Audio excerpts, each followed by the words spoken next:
The chamber of the Galactic Council had never known silence like this. 700 delegates from across 43 star systems sat frozen in their seats as the holographic display flickered to life at the center of the Grand Rotunda. The projection showed a single blue-green world, fragile, ordinary, unremarkable. Third planet from a yellow dwarf star. Designation, Sol 3. Earth. High Chancellor Zareth rose from the obsidian throne at the head of the chamber.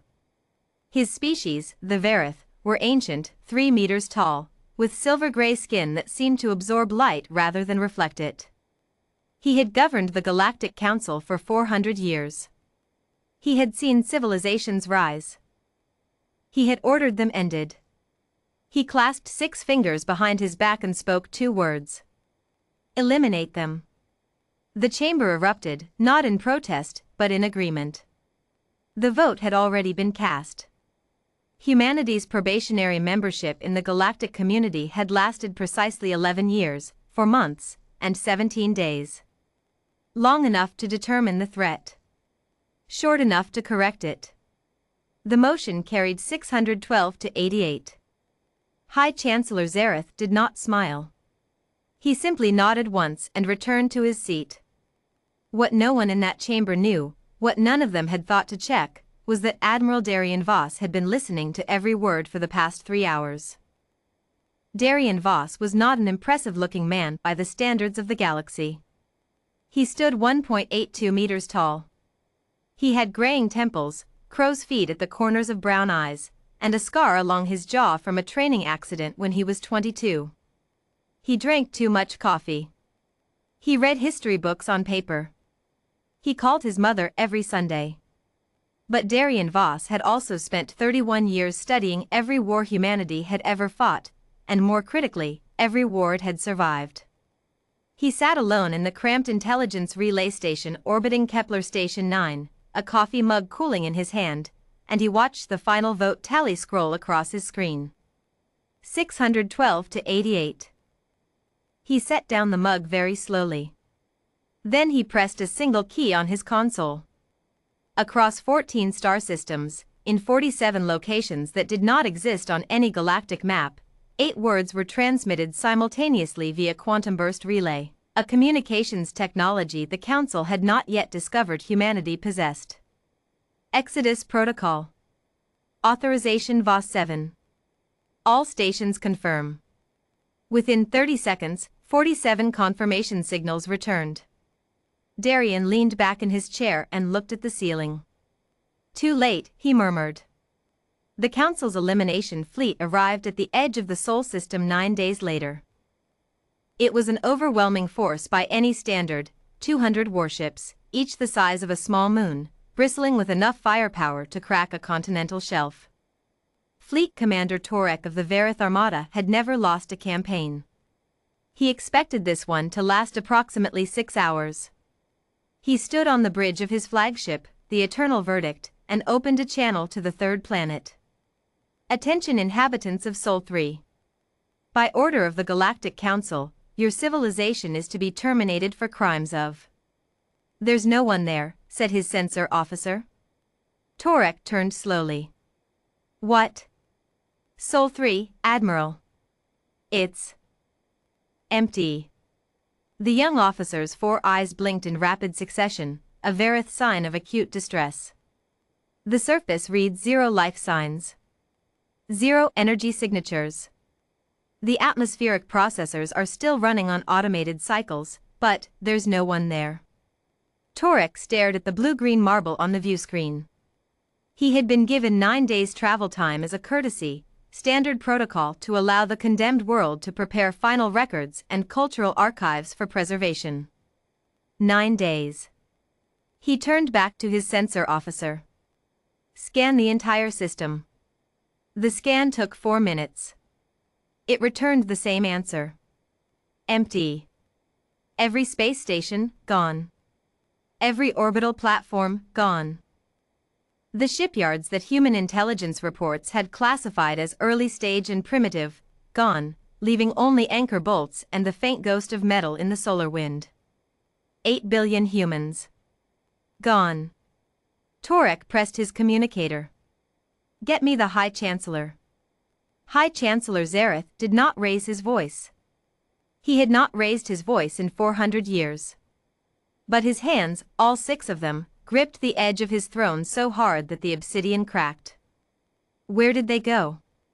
The intelligence briefing that followed was the most humiliating document in Council history. It turned out that humanity had been preparing for this possibility for 9 years. Not because they were paranoid. Not because they had intercepted Council communications. But because Darien Voss had read history.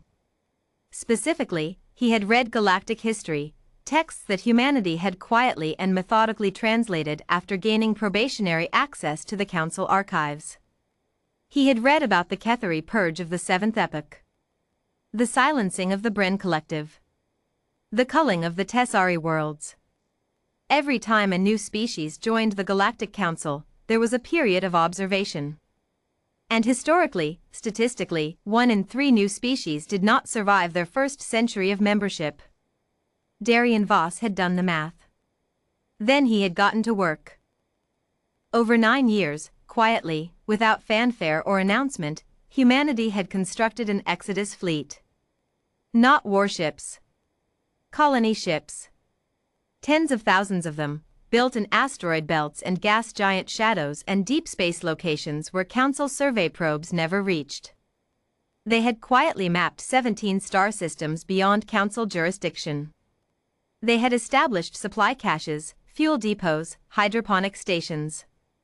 They had pre-positioned everything needed to rebuild, not a remnant, not a refugee population, but a civilization. When Darien's message arrived, the evacuation had already been underway for 6 months. The last human left Sol 3 14 minutes before the Council fleet dropped out of faster-than-light travel. 14 minutes. High Chancellor Zareth summoned Admiral Darien Voss. It took 2 weeks to find a frequency he would answer. When Voss finally appeared on the Chancellor's screen, still drinking coffee, still wearing the same tired expression, Zareth studied him for a long moment.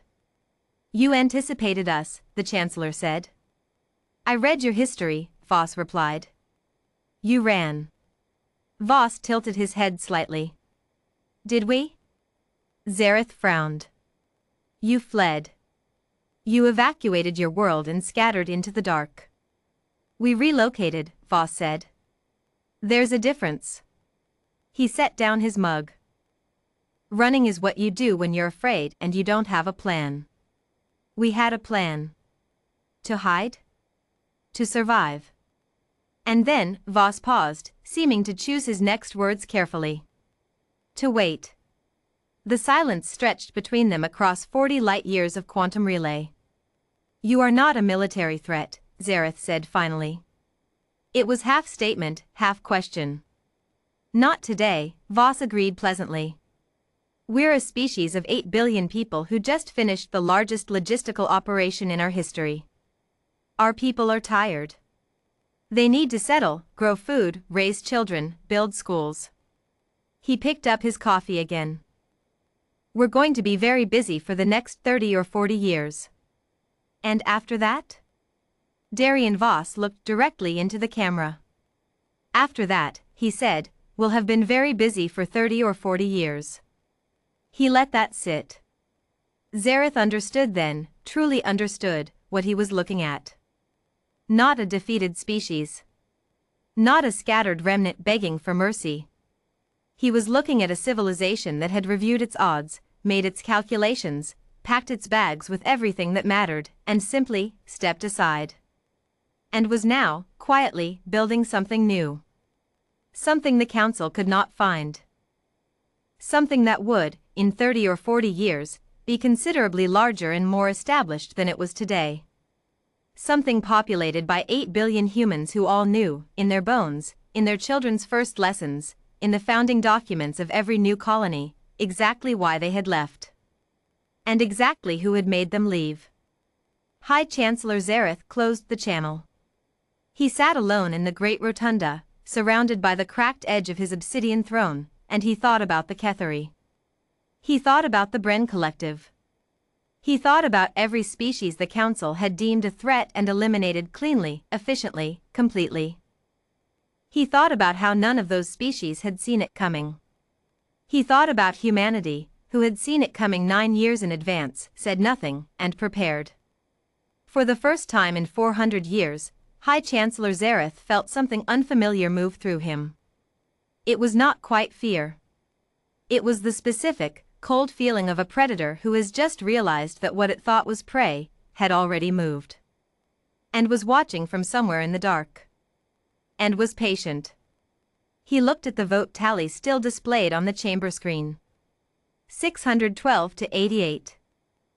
Somewhere out there, in 17 unmapped star systems, 8 billion humans were planting crops, laying foundations, and teaching their children the history of the galaxy. All of it. Including this chapter. The High Chancellor reached forward and closed the display. It didn't help. In the decades that followed, the Galactic Council would send 17 probe missions to locate the human colonies. None returned. Not because they were destroyed. Because they were invited to stay.